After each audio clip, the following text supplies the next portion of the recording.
اعوذ باللہ من الشیطان الرجیم بسم اللہ الرحمن الرحیم وبہ نستعین واللہ خیر الناصرین۔ السلام علیکم ورحمۃ اللہ وبرکاتہ۔ الحمدللہ میں تمام ناظرین کی خدمت میں یہ جو اولاد کی تربیت کے بارے میں نکات، آیات، روایات بیان کی جا رہی ہیں، کوشش کر رہا ہوں کہ اس سے اچھے طریقے سے اچھے انداز میں والدین کی خدمت میں پیش کروں اور آپ ناظرین کی خدمت میں۔ گزشتہ فرزند صالح کے بارے میں قرآن کریم کی نگاہ میں جو آیات بیان ہوئی ہیں ان میں سے حضرت ابراہیم علیہ السلام کی دعا ہے طلب فرزند صالح کے بارے میں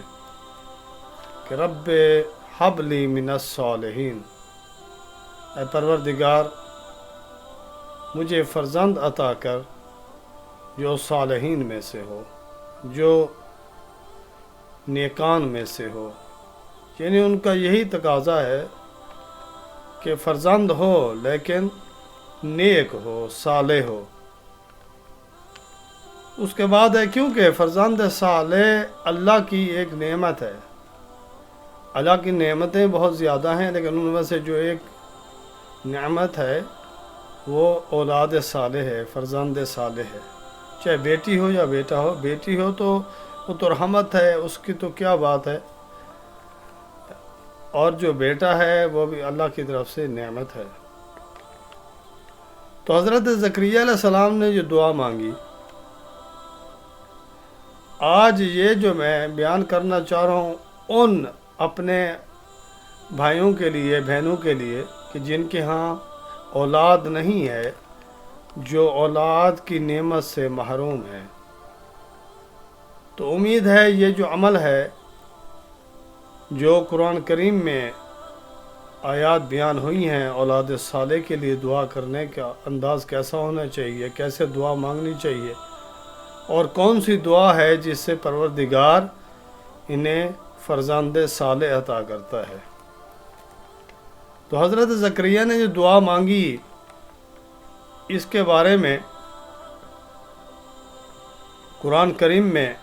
سورہ انبیاء میں جو آیت نمبر 99 ہے، 89 میں، رب لا تذرنی فردا وانت خیر الوارثین، یہ جو آیا ہے یہ ان بہن بھائیوں کے لیے ہے، ان کے لیے ہے جن کے ہاں اولاد نہیں ہے، جن کی گودیں اولاد جیسی نعمت سے خالی ہیں۔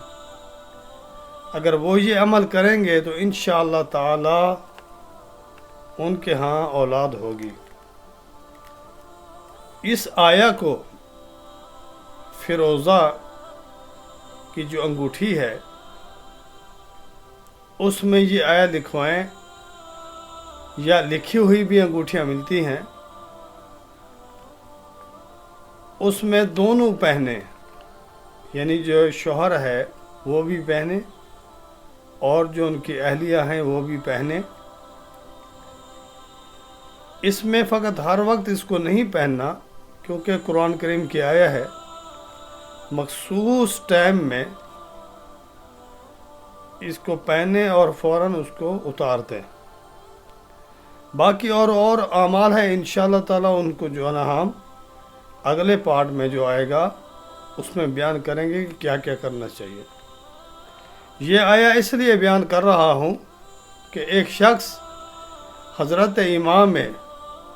رضا علیہ السلام کے حضور پیش ہوا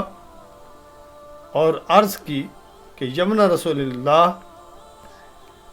ہمارے ہاں اولاد نہیں ہے، ہم بہت پریشان ہیں، کیونکہ عزیزان اولاد جیسی نعمت ان سے پوچھیں جن کے ہاں اولاد نہیں ہے، اور بالاخص اگر اولاد ہو بھی صحیح اور بد کردار ہو تو پھر بھی اس کا کوئی فائدہ نہیں ہے۔ وہ باعث بدنامی بنیں گے، خود کے لیے بھی اور والدین کے لیے بھی۔ اس لیے ہر والدین یہ دعا مانگتے ہیں کہ بار الہ ہمیں اولاد عطا کر، لیکن صالح ہو، نیک ہو۔ تو وہ شخص کہتا ہے کہ میں حضرت کے حضور پیش ہوا تو حضرت نے فرمایا کہ شخص فیروزے کی انگوٹھی لے کر اس میں یہ آیا لکھی ہو، یہ جملات لکھے ہوں، رب لا تذرنی فردن وانت خیر الوارثین، اے بار الہ مجھے ایسے نہ چھوڑنا، مجھے اکیلا نہ چھوڑنا، بلکہ تو خیر الوارثین ہے، تو وارثین میں سے بہترین وارث ہے، تو مجھے فرزند صالح عطا کر۔ تو وہ شخص حضرت کے کہنے پر اس نے عمل کیا، فرمان پر عمل کیا، انگوٹھی لے گیا، اور پروردگار نے اسے 7 فرزند عطا کیے۔ ان آیات اور روایات سے ثابت یہ ہوتا ہے کہ نیک اولاد خدا کی نعمتوں میں سے ایک عظیم نعمت ہے۔ اور آئیے آج چلتے ہیں اس طرف کہ خداوند کے خاص بندے پروردگار کی بارگاہ میں فرزند صالح کے لیے کیسے دعا کرتے ہیں۔ عباد الرحمن کی اولاد کے لیے دعا، جو عباد الرحمن ہیں، جو عبد الرحمن ہیں، جو عبداللہ ہیں، ان کے لیے، انہوں نے جو اولاد کے لیے دعا مانگتے ہیں وہ کیسے مانگتے ہیں، ان میں کیا صفات پائی جاتی ہیں۔ پروردگار نے سورہ فرقان کے آخر میں عباد الرحمن کے لیے چند صفات بیان کی ہیں۔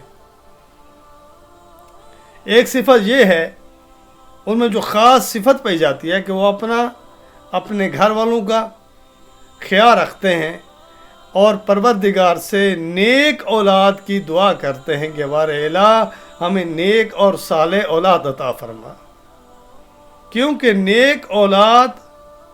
پیشواؤں اور پرہیزگاروں اور رہبروں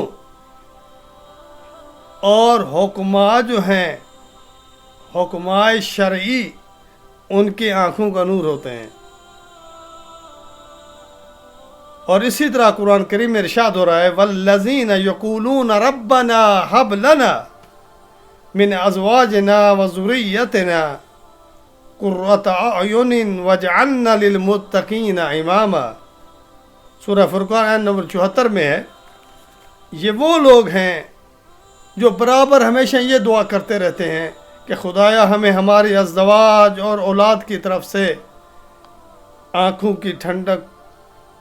ثابت ہوں، ایسا نہ قرار دے، اور ہمیں پرہیزگاروں کا امام اور پیشوا بنا دے۔ اللہ کے خاص اور مومنین کی علامت یہی ہے اور ان کی خوبی یہی ہے کہ سب سے پہلے اپنی اولاد اور گھر کے بارے میں دعا طلب کرتے ہیں، اور بعد میں اس معاشرے اور ملت کے لیے، تاکہ جب ہم گھر کی سب سے پہلے اصلاح کریں گے، وَأَنذِرْ عَشِيرَتَكَ الْأَقْرَبِينَ، سب سے پہلے جو بھی عمل کرنا ہے، کسی کی اصلاح کرنی ہے، تربیت کرنی ہے، کسی کو ہدایت کرنی ہے، تو سب سے پہلے اپنے خاندان سے، اپنے گھر سے شروع کریں۔ اسی لیے جو نیک افراد ہوتے ہیں، جو عباد الرحمن ہوتے ہیں، وہ سب سے پہلے اپنے گھر ہی سے یہ چیزیں شروع کرتے ہیں، یہ ان کی علامت ہے۔ اور وہ دعا مانگ رہے ہیں کہ بار الہ سب سے پہلے ہمارے گھر والوں کو صالح اور نیک بنا، ہمیں نیک اولاد عطا فرما، اور اس کے بعد ہمیں متقین اور پرہیزگاروں کی رہنمائی کے لیے امام بنا دے اور پیشوا بنا دے۔ رسول خدا صلی اللہ علیہ وسلم کی حدیث کے ساتھ میں اپنے عرائض تمام کرتا ہوں۔ رسول خدا صلی اللہ علیہ وسلم نے فرمایا، کتنا بہتر ہے صالح فرزند صالح والد کے لیے۔ اور اسی طرح رسول اللہ نے فرمایا کہ نیک اولاد جنت کے پھولوں میں سے ایک خوشبودار پھول ہے کہ جسے سونگھنے میں ہمیشہ انسان کی خواہش ہوتی ہے اور تمنا ہوتی ہے۔ والسلام علیکم ورحمۃ اللہ وبرکاتہ۔